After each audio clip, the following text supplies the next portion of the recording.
In the ambitious era of space exploration, this nation committed to the goal of landing a man on the moon and returning him safely to Earth before the decade's end. NASA's first journey to the moon has garnered both acclaim and skepticism over the years. When Neil Armstrong returned from the moon, mysterious stories quickly spread. Many questioned the evidence brought back by the astronauts, suggesting that Armstrong switched his communication channel to the medical officer and said something that contradicted our fundamental space science knowledge. Between 1969 and 1972, they traveled over 260,000 miles into deep space, but had never even sent a chicken out there. From the waving flag to the oddly bright photographs with intersecting shadows, numerous peculiar details sparked fascinating conspiracy theories. With only one light source on the moon, the sun, conspiracy theorists claimed there must be another source. Questions targeted not only NASA but also the U.S. government, suggesting that the entire Apollo program was an elaborate hoax. The myths surrounding Apollo have hindered NASA's progress in future space missions. We never went the first time, and we can't go now. They lied to us. These suspicions have fueled theories that the U.S. never truly competed in the space race against the Soviet Union. Have you ever considered what it would take to fake a moon landing? Because the rocket did launch, and we all saw it. Amidst these theories, Neil Armstrong made a surprising admission that few had anticipated. There are great ideas undiscovered, breakthroughs available to those who can remove one of truth's protective layers. What did he reveal, and how does it shape NASA's image worldwide? Stay tuned to find out. Neil Armstrong, the man, the legend. It's been more than half a century since humanity took that leap of faith that would forever define our view of space and beyond. Yet, it seems like it was only yesterday, as the memories remain freshly written in our history books. While many still revere the moment when man set foot on the moon as a time when the United States took the lead in space exploration, for others the notion that America was able to accomplish such a magnanimous task at such a time remains unbelievable. This has left room for skepticism and conspiracy theories, the very theories that have also come to make the pages of the other side of the history books. It makes you wonder, does that validate that the theories are true? NASA never realized that we would have something called the internet. It's only now when all those videos are available that people can see what the problems are. Well, most of us would have come to a hasty conclusion if we weren't able to hear directly from the very leader of the Apollo 11 mission himself, Neil Armstrong. Apparently, a couple of years after Armstrong came back from his mission, he admitted to what many always had in mind, hence filling up the gaps that created room for controversies in the first place. Of course, we are here to tell you all about his revelations. However, before then, let's look at how he was spurred into legend, forever immortalized in human history. Neil Armstrong was born on August 5, 1930, in the small town of Wapakoneta in the Buckeye State, Ohio. Being born into the family of Stephen and Viola Armstrong, he didn't really come from a wealthy family or a family of status, but he got all the provisions he needed to become a fine young man.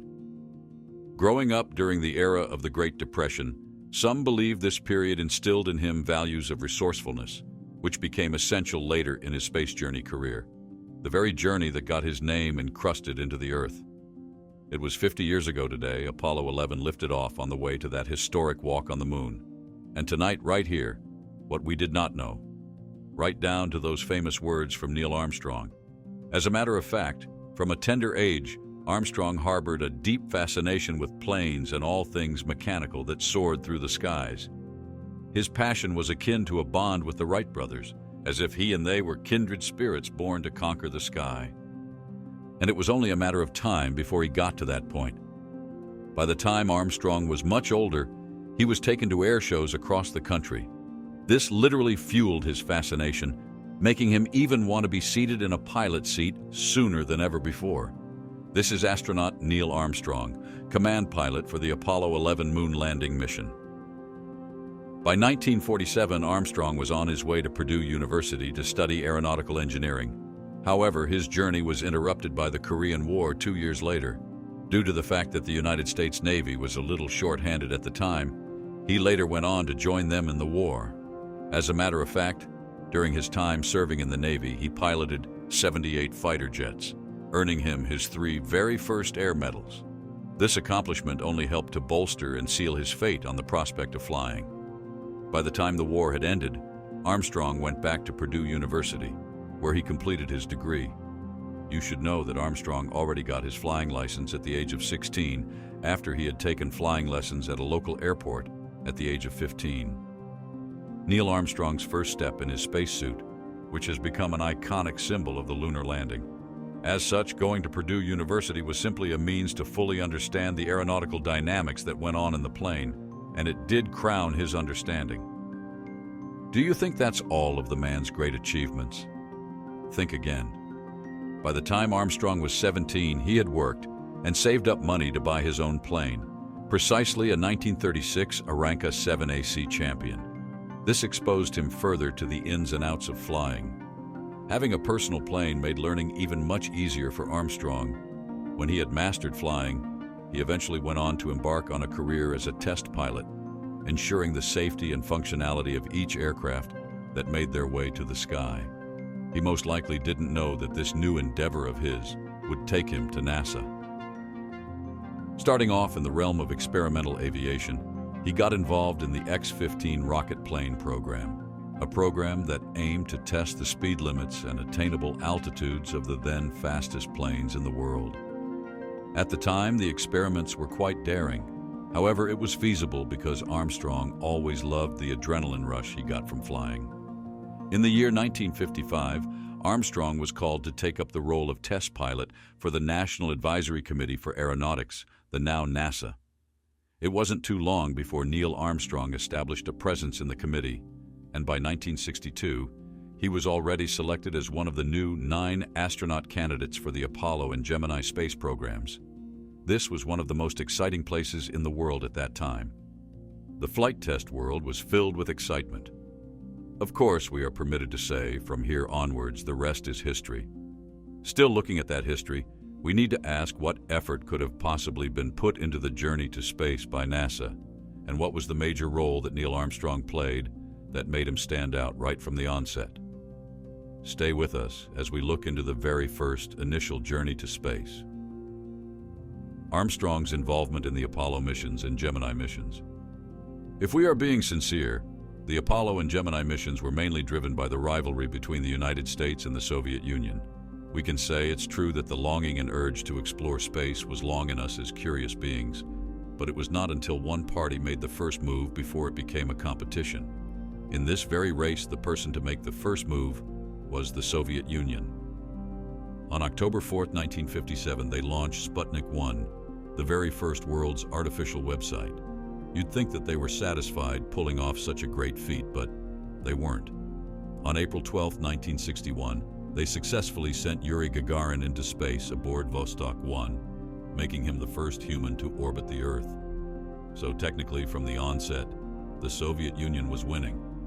As a means to quickly surpass their achievements, the United States, being guided by NASA, decided to pull off an even greater stunt, hence initiating the Gemini and Apollo programs, the very mission that'll prepare and take man to the moon. The Gemini program was more of a preparatory program for the volunteers of the Apollo program. In other words, it had everything to do with developing space travel techniques, which are necessary for the lunar mission that followed. As a matter of fact, it ran from 1961 to 1966, serving as a bridge between the initial manned space flights of Project Mercury and the Apollo missions. Due to how intense the Gemini missions were at the time, some people simply thought that NASA was trying to test the limitations of man in an environment far from their place of origin. And they might be right. Why? Because the techniques that NASA were teaching the volunteers were not just tough, but they were odd. The techniques we are talking about include extravehicular activity, long-duration spaceflight, orbital rendezvous and docking, and precision re-entry and landing. When crews were assigned to specific rendezvous flights, each prime and each backup crew trained for approximately 400 hours in simulators. The training went on for a long while. However, the results of the effort started to show during the Gemini 4 mission. During the Gemini 4, not just NASA but the world finally learned of the possibility of man working outside their spacecraft. Of course, this feat of spacewalk was only possible thanks to the astronaut Ed White, who mustered the courage to show that this ability was possible in the first place. If not that he tested this theory, we aren't really certain that Neil Armstrong and his team would have ever stepped out of their spacecraft to make that one small step for man. Talking about the achievements of the Gemini program, that wasn't all the program was able to achieve within a period of 5 years. It also helped in the mastery of orbital rendezvous and docking techniques. Apparently, it was the Gemini 6A and Gemini 7 that performed the first successful space rendezvous in December 1965. If we are one to say this maneuver where two spacecraft met and flew in close formation was everything difficult. However, it was necessary for the Apollo missions, which required the command module to dock with the lunar module in lunar orbit. Also, let's not forget the Gemini 5 and 7. These particular missions were essentially cut out to test for long-duration spaceflights. It pointed out that humans could survive and function in space for up to 2 weeks, enough time to accomplish a mission on the moon. While we're talking about the Gemini missions, you should know that the essence of this recap is specifically to tell the kind of rigorous training that Neil Armstrong and Buzz Aldrin underwent before they embarked on their journey to the moon. So yes, they were deeply involved, playing crucial roles in the Gemini missions. For one, Neil Armstrong, who was already a test pilot, served as the command pilot for the Gemini 8 that was launched on March 16, 1966. During this mission, Armstrong and his crewmate David Scott achieved the first successful docking of 2 spacecraft in orbit, linking their Gemini capsule with an Agena target vehicle. However, the mission didn't come without its challenges. Right after they docked the vehicles, they began spinning uncontrollably due to a stuck thruster. Luckily, it was Neil Armstrong on board, so you bet he was able to use the window to demonstrate his exceptional piloting skills. In what later appeared to be a calm in the middle of the storm, Armstrong manually undocked from the Agena and brought the spacecraft under control. From there onwards, he was easily able to execute an emergency re-entry. The tale of the Gemini 12, the final mission of the Gemini program, which was launched on November 11, 1966, is similarly intertwined with that of Buzz Aldrin's. Even though we can't say that his task or role was as adventurous as Armstrong's, he played an important role in refining the techniques for working outside a spacecraft. As a matter of fact, Aldrin executed 3 spacewalks, which summed up to be over 5 hours. During this time, he tested new procedures and equipment, effectively solving many of the issues that had plagued previous spacewalks. His successful spacewalks pointed out a lot of loopholes that those before him had encountered. Not just that, his experience did help to properly train his successors in the space journey, so it was yet a big win, not only for NASA, but for the world of space science. In general, Gemini astronauts and future Apollo moonwalkers Neil Armstrong and Buzz Aldrin were subjected to all manner of training you can ever think of. From simulations to survival training, NASA made sure they were the ultimate spacewalkers, a team way better than their competitors. By the time the Gemini missions had ended, the astronauts were cooked and ready for Apollo. Already before that, they had gotten the support of the government in the person of President John Kennedy. Apparently, he had declared that they were going to land a man on the moon and return him safely to Earth before the decade's end, and it did happen. The goal of the United States for Apollo was simple. They were going to demonstrate to the world that America was superior in terms of technology and science. They intended to do so by conducting an extensive scientific exploration of the moon and bringing back physical samples and pieces of evidence. The Apollo missions started around 1961, precisely with Apollo 1. Sadly, the very first mission ended with a cabin fire during a pre-launch test in 1967, taking the lives of 3 astronauts. At that point, the men went into a panic mode. It was not until they got word from Mission Control in Houston to ignore the alarms that they regained composure. Regardless of all they faced, the team worked hand in hand, and they delivered the news and their adventure in a piece of film recording. However, here's the thing for a video that was meant to prove their accomplishments. In the eyes of some, it ended up demeaning their efforts in general. This led to the conspiracy theories that have become prevalent over the years. What could this theory probably be about? And what's its relation to the video? We are about to fill you in on all the details. Sit tight. The conspiracy theories. Arising from the video and Armstrong's revelation. Do you know how we said that the United States mission was solely driven by competition and rivalry between the Soviet Union? Well, it turns out that some believe there was a foul play from the United States end, and in fact, their supposed journey and descent on the moon never happened at all. Apparently, this conclusion came up right after the video of Armstrong and Buzz Aldrin was circulated to millions of people across the world. Upon observation, people claimed to have seen things that weren't peculiar to space, saying that it's most likely that NASA had made a film in some private Hollywood set or some restricted zone.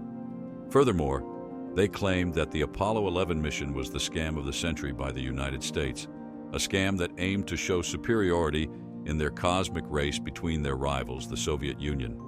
Apparently, these assumptions weren't just random. Joe Rogan also got converted to believe this at the time.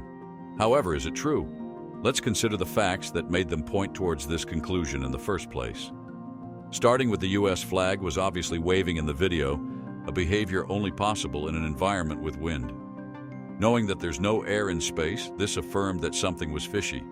And yes, we can affirm that it does look fishy, but people might have been way too limited in thoughts about the possibilities that NASA was capable of. As a matter of fact, before the crew embarked on their journey, they were given a customized mechanical flag, one that'll be able to wave in the absence of air. Think about it. How could they have possibly taken a picture of a flag not standing? You can agree that wouldn't have been good for the papers. With that out of the way, there's also the issue of the pictures that were taken not having any stars on them. At the time, it was already a hectic task to get a clear picture. So how much a bunch of stars light years away? The issue here is that people might have overestimated the photography of the late 19th century. Not just that, people failed to notice that the very soil on the surface of the moon has reflectivity properties.